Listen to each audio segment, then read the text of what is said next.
Let me just turn on my page. Okay. All right, so everyone, welcome to Kailul Kol Shira, partners with Breslov.org, and of course, Yeshiva Taves Shimon. Okay, so it's Parshat VaYigash, Zayis Chanukah, right? Unbelievable Zayis Chanukah. And let's talk a minute for about what is Zayis Chanukah. When you have the, we spoke about last week, we spoke about the difference of Beis Shammai, Beis Hillel, right? Beis Shammai says we're Pesach v'Haylech, right? We start on the top. We start with 8, and we count down, So on Zayis Chanukah, Beis Shammai would light 1 candle, right? Beis Hillel, on the other hand, says we're Mosif v'Haylech. We add as we go along. We add, and as we're adding, so then with tonight, in Mitzvah Hashem, we're going to light 8 candles. 8 candles. We're going to have a full menorah. Very, very bright light. Very, very bright light. And with through the menorah, through the 8 lights, a person can turn over whatever decree that was upon the person. It can still be overturned right here on Zayis Chanukah. And they say even that they say that there are some people that go on the 7th day of Chanukah, they go and they do tashlich because they believe so much in the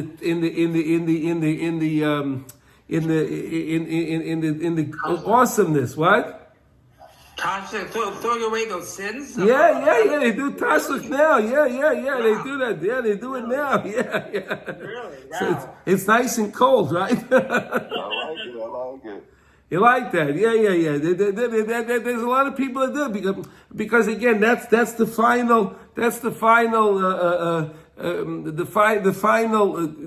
thing. And HaKadosh Baruch Hu, we're also finishing the Yontif. This is the only holiday that starts at the end of the month. This is the only holiday that you have a Hallel, that you say a full Hallel, right? Over any Rosh Chodesh, you never say a full Hallel. Only on Chanukah you can say the full Hallel. Unbelievable. Chanukah you can say the full Hallel. Unbelievable. Okay. Now we know we're starting now. Today is the first day of the month of Taves, right? The month of Taves. We're starting now a difficult Tekufa, right? This is a difficult time. Why? We know that the months were divided. The months were divided by between Yaakov and Esav, and the months of Taves and Taves and Shvat and Adar were given to Esav. And we know that on the 10th was when Nebuchadnezzar laid siege. He laid siege around the Beis Hamikdash, unbelievable. Not the Beis Hamikdash, Yerushalayim, Chomes Yerushalayim. He laid siege, and we know on the 8th day we had to translate the Torah. We had to translate the Torah into the Greek. Unbelievable. So sad. But so we need this light to take us through that dark time, right? We need the light of Chanukah. The light of the miracle of Chanukah that starts at the end of the month. It's the only holiday that starts at the end of the month, right? All the other holidays, all the other holidays start either on the, let's see, we'll start with Pesach, right? So Pesach is on the 15th, okay? You have the Shavuos, which is on the 6th of Sivan, okay? Then you have the holidays in Tishrei. Right, so you have Rosh Hashanah in the beginning, you have Yom Kippur, and then you have on the 15th, you have Sukkot, right? And so on. There's no holiday that starts at the end. This holiday starts on the 25th. Very interesting that it starts on the 25th. Very, very, very, very, very interesting that it starts on the 25th. Okay, but either way that it started on the 25th, and again, it's to take us through. Even in the Parshas now, this is the week VaYigash is when we go down to Mitzrayim, right? We're starting the Golus, right? That's where we start. That's the first Golus. The first Golus is going down to Mitzrayim, and it starts off very difficult, where it's VaYigash Elav Yehuda, and he says Bi Adoini, Very interesting, very, very interesting. All the time, till now, if you think about it, there was always a meturgaman. There was always a translator. There was always a translator between Yosef and the brothers, because they were speaking whatever, Lashon HaKodesh, Ivris, whatever. I don't know what they were speaking, but they weren't speaking Egyptian. Right? They weren't speaking the language of the Egyptians. Now Yehuda comes over, VaYigash Elav Yehuda, and he's talking to Yosef directly in Hebrew. And he says, Ki kamaycha kiparei. So what's the deal? What changed? What changed? He saw that the fact that he framed Binyamin, right? He framed Binyamin, that he took his goblet, right? He told them to put the goblet in Binyamin's amtachas into his knapsack, and he framed him with it, right? Now, but you notice he didn't say, okay, we're going to go to court. I'm going to take you to Egyptian court. I'm going to take you to Paroi. No, he's dealing with it himself. He's dealing with this himself. Right? You understand? Yosef is dealing. So he says, Ki kamaycha ki Paroi. Now, the same way a Paroi and the king had to be able to speak all the different languages. So that means if you're kamaycha ki Paroi, you also have to be able to speak Hebrew. You have to speak our language. So therefore, now he's talking. It's a very interesting diuk. I don't know. Did you ever hear something like that? Do you ever think about that? What changed? No? Okay. It's a very interesting diuk. Okay, now look, another thing. Let's understand something else. Yosef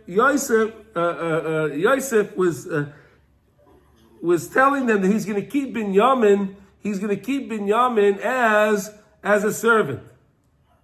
So let me ask you a question. Would anyone like to have a thief in their house? Would you want a thief in your house? Right? And there was a guy stole, right? The guy stole. And now I'm going to keep him as a servant in my house, so he'll steal more. Doesn't make any sense. Think about it. Doesn't make sense. Right? The guy's a thief. There's two kinds of thieves. There's one kind of thief a person steals because he doesn't have money. And he doesn't have food. Okay, we're not condoning that. We don't condone anyone stealing because they don't have food. But it's still not as bad as somebody that's a professional thief. Right? A professional thief is a thief. Right?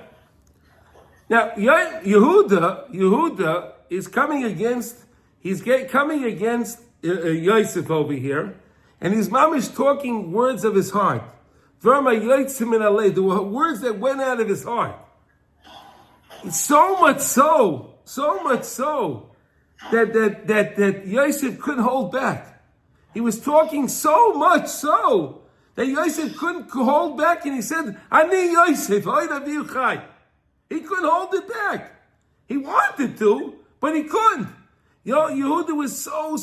Now why? What was going on with Yehuda? Okay, so we know Yehuda was the one that made the agreement with Yaakov Avinu, right? That he took responsibility to bring him back. Okay, fine, okay. But Yehuda now was working on a tshuva. What was this tshuva that he was working on? When they put Yosef into the pit, right? Then they took Yosef out of the pit, and Yehuda said, "Why don't we sell him? Why don't we sell him? Why don't we sell him?" But then he didn't do anything to stop them from selling him. He didn't do anything. He had the idea, but he didn't actually do anything to stop them. Now, he says, now I'm in a situation here. I can't do this again. I can't see now the Yosef's brother being put through this again. I have to do something about this, and I have to make sure I get him freed and bring him back to our father. It can't be that I don't bring him back to our father. And that's why he didn't give up. He just kept going again and again and again. He didn't give up. He didn't give up. He said, I'm going to be successful because I have to bring back Yehuda. I have to bring back Binyamin to our father. But did Yehuda say? Did Yehuda say, "Let's don't kill him, let's sell him"? I mean, wouldn't they? Didn't they still want to kill him? But didn't Yehuda say, "Let's sell him"? Yeah, Yehuda said to let's sell him, but really, but because they sold him, he was now missing for 22 years. 22 years. Yaakov was mourning for the loss of Yosef for 22 years. Do we understand what that's like? I mean, we have hostages. We have hostages now that's coming on 460 some odd days. Could you imagine 460 days? We have hostages that the Hamas, those animals are holding our people. Oh, for 460 days. This is 22 years. Yeah, that's true. This is amazing. And he says, it was my fault. I could have told them, I came up with the idea to sell them, but I could have told them, in the end, let's bring them home. Right? He could have said that. Right? He didn't have to actually go through the sale. He could have said, I'm going to take them. I'm going to take him home. Well, they weren't concerned what their father would think at that time, right? They weren't concerned. They were not concerned. We spoke about that a couple of weeks ago. We spoke about Ruvain. Remember when Ruvain, at that time when the whole Mechira was going on, right? Ruvain was very worried about the father. Right? Remember we learned about that? Reuben was very worried about the father, but the other ones weren't. And that's why Reuben was doing tshuva that day, because Reuben realized that when he switched the bed from his father's tent, right? Remember he switched the tent, he took the bed out of Rachel's tent after she passed away, right? And he put the bed in the tent of Bilhah, With Bilhah was I guess the one that was connected with Rachel, right? She was the Meineketh, whatever. She was the one that okay. So and then he moved the bed into Leah's tent, and then we spoke all about that. But let's go on. We have to go on. We got to talk about this week's parsha. We have so many different things that is going on in this parsha. It's really, really, really unbelievable. Unbelievable. So here, look. Now let's think about this for a second. When Yosef says, "Ani Yosef, iyH chai," could you imagine the emotions that were going on in that room at that time? How the emotions were running wild? Could you just imagine? Here they're thinking this guy is some kind of a monster that's just driving them crazy. And it's making their lives so difficult. And then he says in a moment, Ani Yosef iyH chai. How many words is that? Wow. Could you just imagine being there at that time listening to that? Could you imagine you see this show going on, right? And then in the last minute, say, I'm Yosef. Wow. They say like this, the Chavetz Chaim says, and it's brought down from the Sfas Emes also, the Chavetz Chaim, the Sfas Emes, he said that this is what's going to be when Mashiach is going to come. And the Kodesh Baruch is going to say, Ani Hashem. Hashem's going to say, Ani Hashem. And then the question is, and we know that Mashiach is going to show us, everything that we did is going to show us everything. It's unbelievable. Mashiach is going to show us everything, and then everything is going to become clear to us. Right? All the things that we saw was challenging over the time. When Mashiach comes, everything will be sorted out. Everything will be made clear to us. It's a fascinating understanding to understand really what happened over there. Yosef says, Ani Yosef iyH chai. And just to understand what was going on there. It's really, I spend a lot of time thinking about that. When I'm being Mavas Sedra, you just try to put yourself in that situation. It's unbelievable. And then we know that Yosef said to them, Lo yatem shalachtem oisi. It wasn't you that sent me. It wasn't you that sent me. Don't take so much credit, guys. Don't take so much credit that you were the one that sold me. It was HaKadosh Baruch Hu that took care of it. He was the one that sent me. He was the one that sent me. Why? So I could be over here now to take care of the world. Right? Yosef was the mashbi. He was the one taking care of everybody. Yosef it was his plan to collect the food and everything that he did because of Paro's dream. And he said that this is the only reason why I'm here. It's nothing to do with you. Yosef a tzaddik, he was such a tzaddik. Nothing changed. Even the time when they were selling him, from the way he felt now, he never had any resentment to them at all. Could you imagine that? Could you imagine that? Yosef didn't have resentment to his brothers when they took him and they sold him as a slave? He was a prince. He was a prince learning with Yaakov Avinu every day Torah. He was a prince.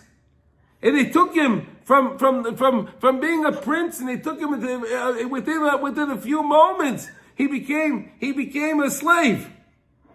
He went down to Mitzrayim. Do you ever think of like this? It's unbelievable. But it didn't faze him. He was such a mamin in Hashem. He didn't have no problem with it at all. It's fascinating how he didn't have any problem with it at all. Unbelievable. Unbelievable. In other words, the brothers, they were all embarrassed. They were embarrassed, right? Could you imagine how they felt? Let's look at the side of the brothers now, right? Why did they come? They were obviously trying to do tshuva, right? Because the brothers were the ones that what did they do when they came to Mitzrayim originally? What did they do when they came to Mitzrayim? They went into different doors. Remember? They all went into different entrances. Why? Because they all wanted to find Yosef. They had no idea where they would find him. They were looking for him in all the promiscuous places in Mitzrayim. They thought he'd be messed up with something else. They had no idea where to find him. They had no idea. And then they see that, wait a minute, that this guy here, he's Yosef. Wow. Could you imagine the embarrassment and the busha that they felt? Mamish, that's going to be at the end of time. At the end of time, when HaKadosh Baruch Hu is going to reveal himself to us, right? When he reveals himself to us, could you just imagine? Just imagine, right? How we don't want to have to feel embarrassed, right? We don't want to have to feel embarrassed. So we have to remember all the time, we have to remember it's always the Hashem. The same way Yosef HaTzadik was always thinking about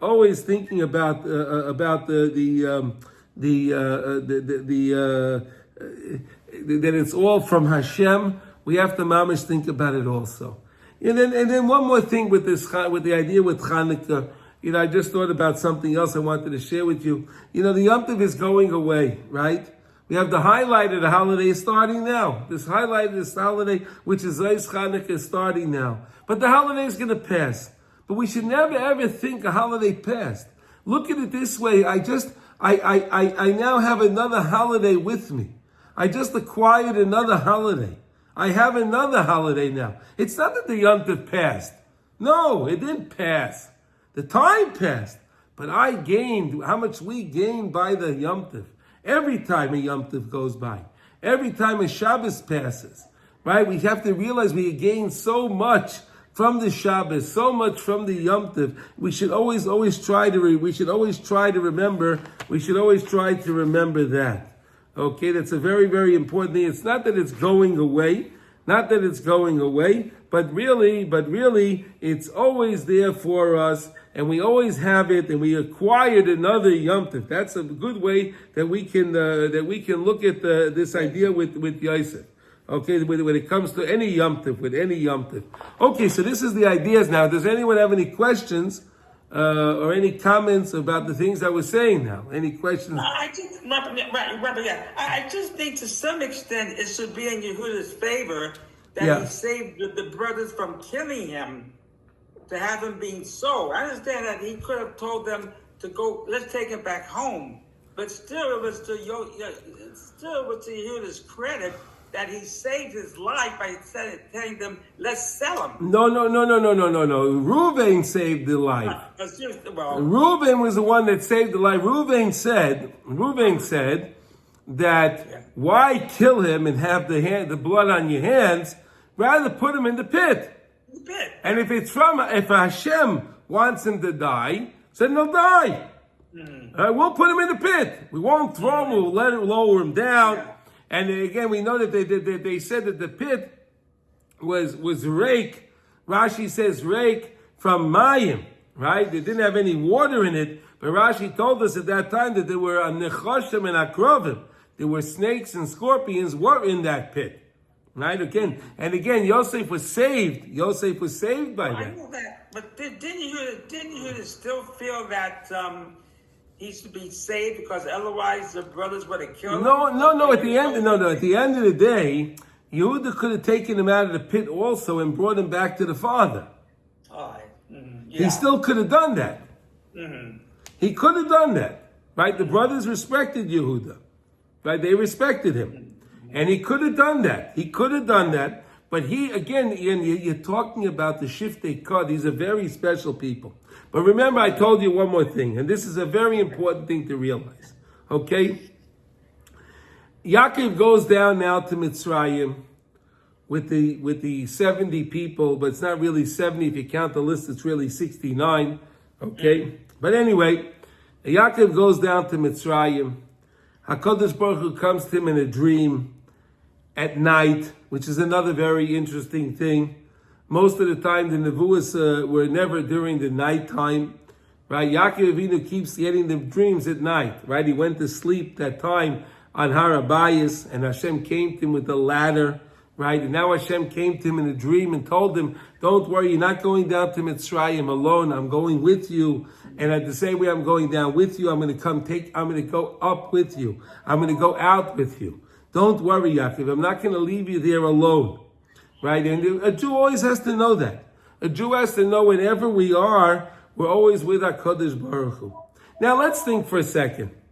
Going back to the beginning of the story, the beginning of the story that we brought up a few minutes ago, that Yaakov Avinu was showing a little bit of favoritism to Binyamin. Right, to Yosef. He was showing favoritism. He bought him a nice coat and all these different things, right? And then it says that the brothers hated him. In their heart, they hated him, right? And they were jealous of him. And then they sold him, right? And then they lied, right? They said that the Chaya Ra was Taraf Yosef. Right, an animal tore him up. An animal ate him up. We're talking about the Shiftei Kah, right? These are special people. These were not simple people like you and I, right? These were great people. So what's going on? So we spoke about this, and it's certainly worthy to explain it one more time. The Medrash tells us that Yaakov Avinu, there was a gezerah on Yaakov Avinu that he was supposed to go down to Mitzrayim, and he was supposed to be in chains. He was supposed to go down as a prisoner. He was supposed to go down as a prisoner to Mitzrayim. Yaakov Avinu was going to be a prisoner in Mitzrayim. HaKadosh Baruch Hu said, "Oh, Yaakov Ahuvi, my dear Yaakov, I can't do that to you. I can't send you down. I can't send my beloved Yaakov. He's the Bechir of the Avos. He's the choicest of the Avos. How can I send him down? How can I send Yaakov down to go to Mitzrayim in chains?" So HaKadosh Baruch Hu orchestrates this whole master plan. This whole master plan that doesn't make any sense. It's all out of character. It's not the character of these people. These are wonderful people. These are tzaddikim gemurim. These are tzaddikim. It's not right. Yaakov Avinu doesn't know that the Gemara says you shouldn't show favoritism, and they didn't know that the Taves says lo yisisna sachicha bilvavecha. And they didn't know that you can't be mekanis somebody, you can't be jealous of somebody, right? These are basic things. Very, very basic things. But yet you see how HaKadosh Baruch Hu wanted so much that Yosef Atzad, that Yaakov Avinu would go down to Mitzrayim.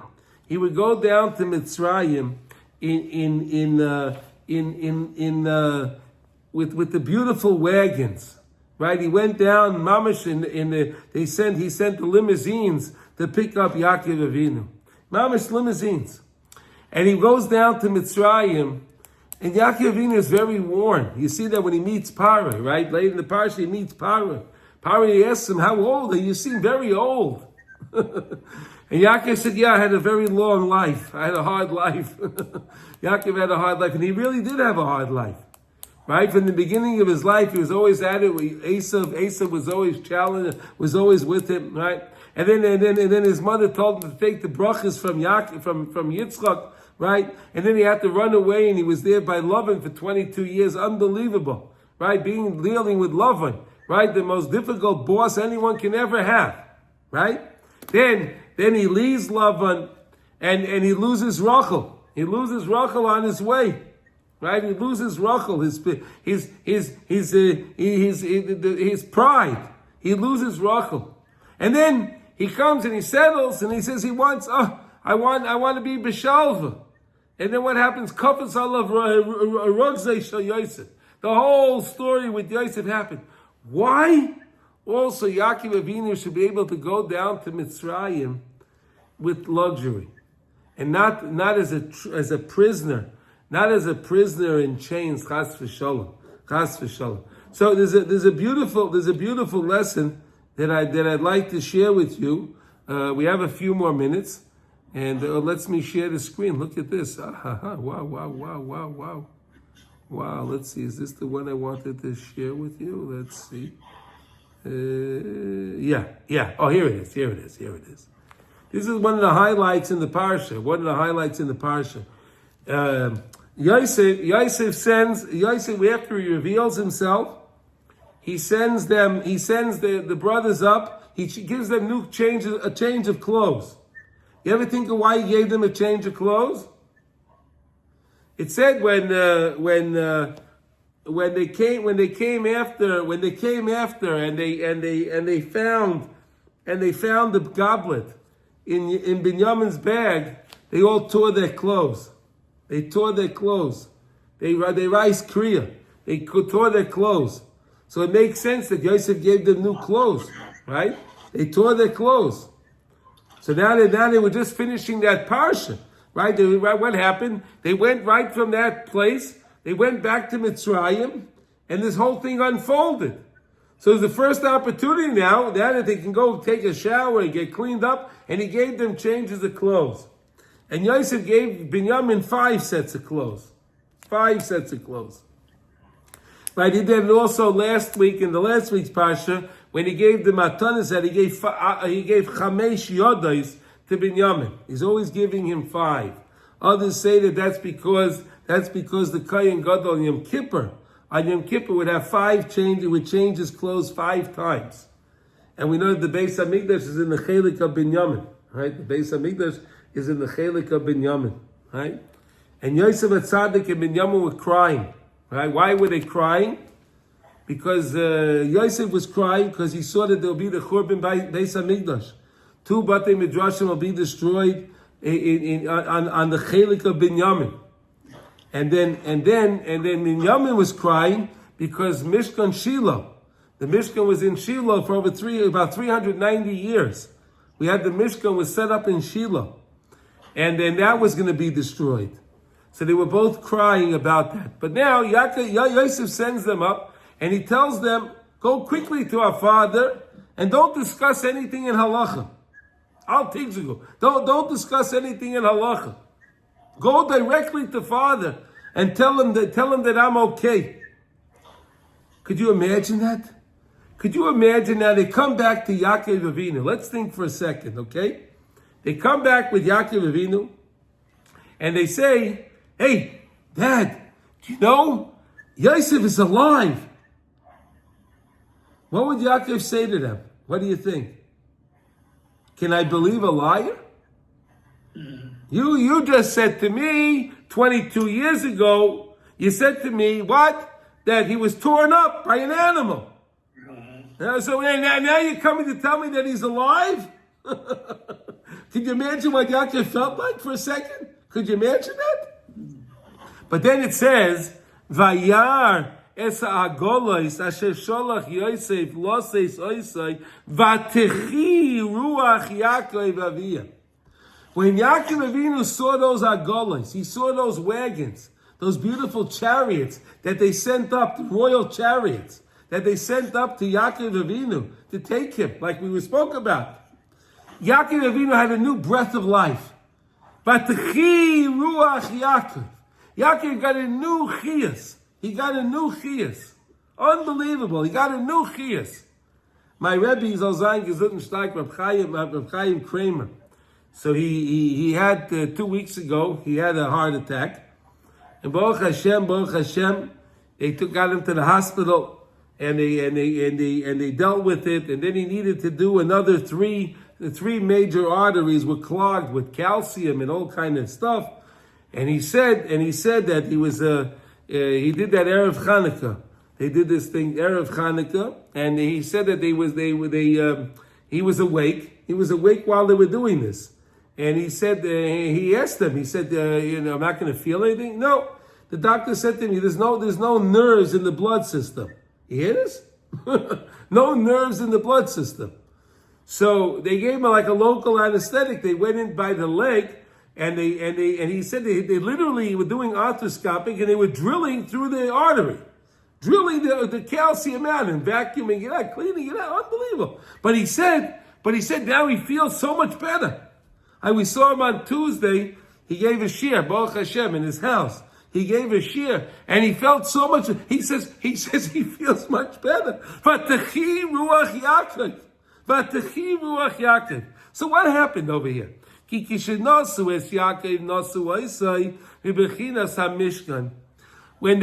traveled with Yaakov, they traveled in the way as they travel with the Mishkan. What does that mean? When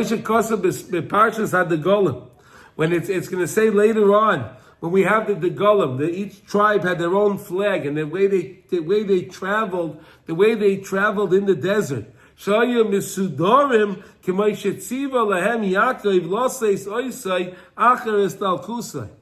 same way Yaakov Avinu told them, when you're going to walk up and bring me back to Hebron, right? Bring me back to the Maras HaMachpelah.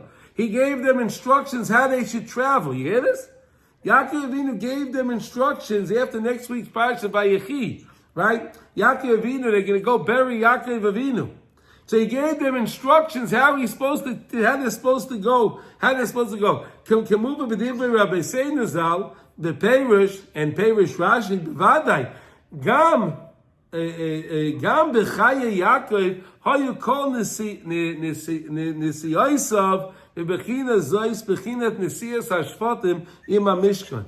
Everything was so special in Yaakov Avinu's life. You saw when Esau was coming, how he set things up. Yaakov Avinu said, I'm going to first put the maid servants with their children, then it'll be Leah, and then it'll be her children, and then it'll be Rachel, and then her children. He sets everything up. Yaakov Avinu is always setting things up. This is the time we're alive now, like we said. Now we have to grab in all we can. Now we have to grab in all that we can. Because again, the same way, like we said, Yosef said to the brothers, Ani Yosef, HaKadosh Baruch Hu is going to come and he's going to say, Ani Hashem. So we have to prepare. And like he brings down, Umi shetarach be'erev Shabbos, the Gemara Avodah Zarah says, he who prepares erev Shabbos, he can enjoy Shabbos, right? Right? Could you imagine if you went out and you bought beautiful flanken and whatever you like in your cholent, right? Whatever you like, and you cut the potatoes, and you put everything in there, beautiful. But you didn't plug in the crock pot. Are you going to have a good cholent? No. Mi shetarach be'erev Shabbos, yoichel b'Shabbos. He who prepares Erev Shabbos. And we're learning in the morning in Hilchas Kriyas HaTorah the idea of Shnai Mikra Vecha Targum, to be mashlim the parsha, im atzibur, right? To be mashlim the parsha im atzibur. Mi shetarach be'erev Shabbos. V'al ken Yaakov Avinu kidei shesatzmai kol kach ad shezoiche b'chayev lezeh shekol nisiyosav. The same way it was so holy when we were traveling with the Mishkan, so holy the way we were traveling with the Mishkan. Yaakov lived his life that way. He knew every moment was special for him. Every moment was special. Yosef HaTzadik knew that. Because Yaakov Avinu taught Yosef all of his wisdom. All of the wisdom he had, he gave it over to Yosef. Therefore, when he saw those wagons that Yosef sent up, those beautiful chariots that he sent up, that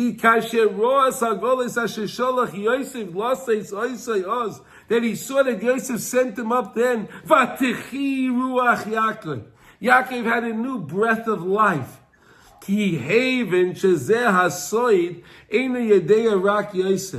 He understood it. He didn't teach this to anybody else. He only taught it to Yosef HaTzadik. And therefore the fact that the wagons are here, and it's the way the wagons are going to be the ones to travel, and how we're going to travel, he understood it. Only Yosef knew that. So that's why Vatechi Ruach Yaakov. That was the soid. Eino Yedei Rak Yosef Ki Hu Soid HaGolos Shel HaNesiyim. That's the same, the wagons of the Nesiyim, right? The Nesiyos, when they would travel, right? When they would travel, the Nesiyim, when they would travel, and with the Mishkan, shall say that Nesiyosam imad the Golem kiblu meYaakov Avinu. Did anyone ever know that? That the whole idea how we were going to travel in the Mishkan was already a teaching given over to us that we remembered from Yaakov Avinu. It's about 300 years later, right? It's almost a little less. It's less. From then it's 220, something like that, about 220 years, right? Since they went down, we were there for 210 years, or maybe it was a few years. Either way, whatever it was. But they remembered the way Yaakov taught them. Shal Yedei HaSoid HaZeh Shal Ma'aseh HaMishkan v'Yisrael Nasu Oisai Im Seder the Golem Al HaGolos v'Hashivorim, right? Al Yedei Kol Zeh Ikot Tikun Emuna Levatel Chet Egel Shu Pegam Emuna. The whole thing again is in Emunas Chachamim, right? Always to believe in the Chachamim, in belief, and that's the whole Yontif of Chanukah too. The whole thing is Torah Shebal Peh, right? The whole Yontif is Torah Shebal Peh. The Yontif of Chanukah is remembering the beauty of Torah Shebal Peh, the teachings of the rabbis, the teachings of the Rabbanim. Unbelievable. That's the main thing, because the Yavanim were attacking the Rabbanim.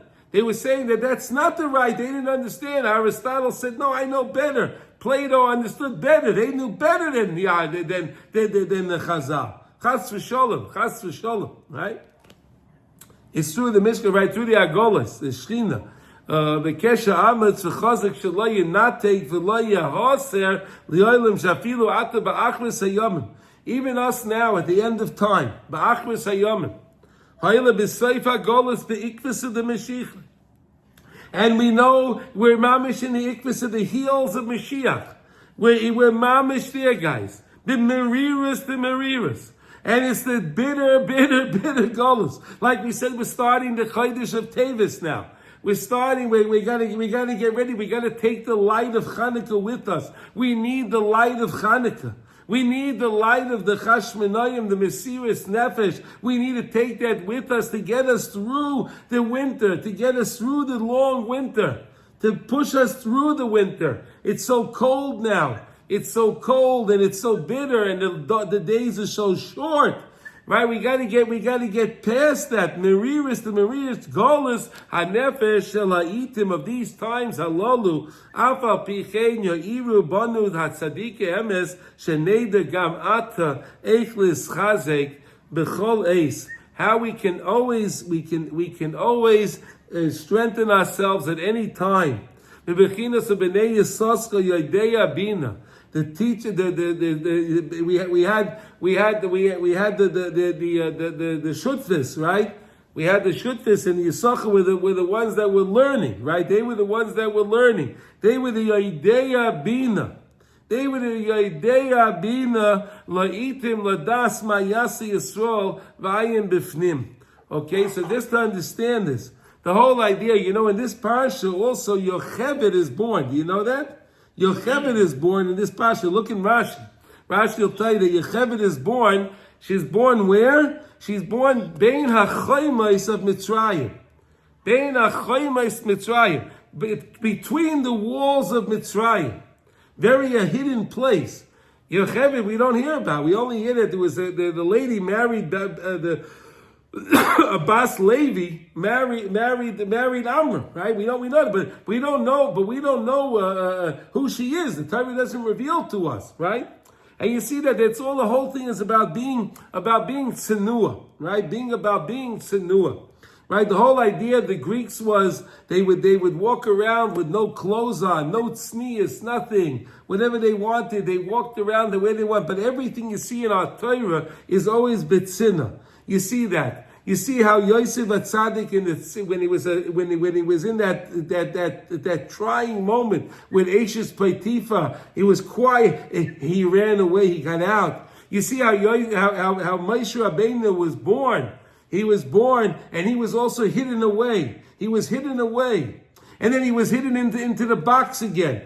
Every time it's all about being. That's the whole idea of doing things betzina, and tznius is such an important thing, and that's what it means. The Bnei Yisachar iyH bina. They understood bina. They understood bina. There's chachma and then there's bina, right? Chachma and bina. The man, in the lashon of the Zohar, chachma is the av, and bina is the ima, right? The feminine, right? Av and the ima, right?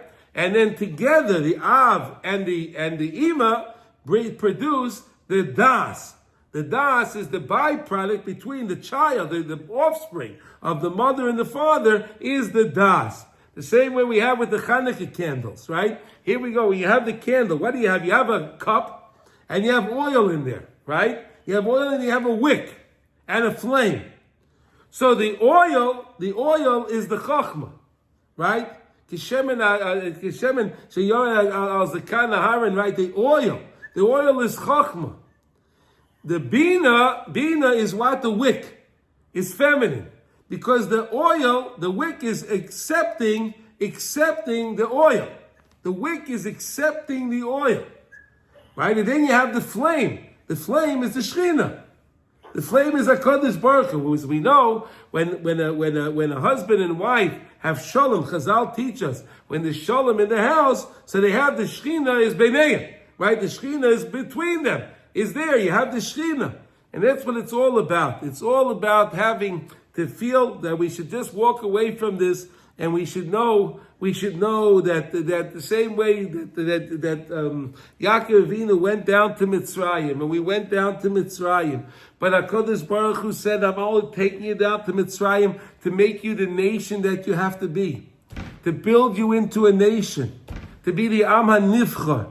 And we are the Am HaNivcha. Remember that. The world doesn't want us to believe that. The world tells us, nah, we're nothing. We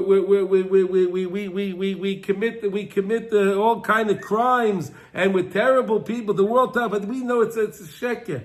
Mama's a sheker. We know we're the B'nai Rachma. We do things with Rachmanis. Right? Is there any other people in the world, before they're going to bomb something, they'll tell them, hey, excuse me, we're going to bomb this area, and they send out leaflets. Does anyone else ever do that anywhere? Did the Americans ever do that? Right? Before they bombed Hiroshima and Nagasaki, did they send out things? You guys, you better get out of here. We're gonna nuke this place.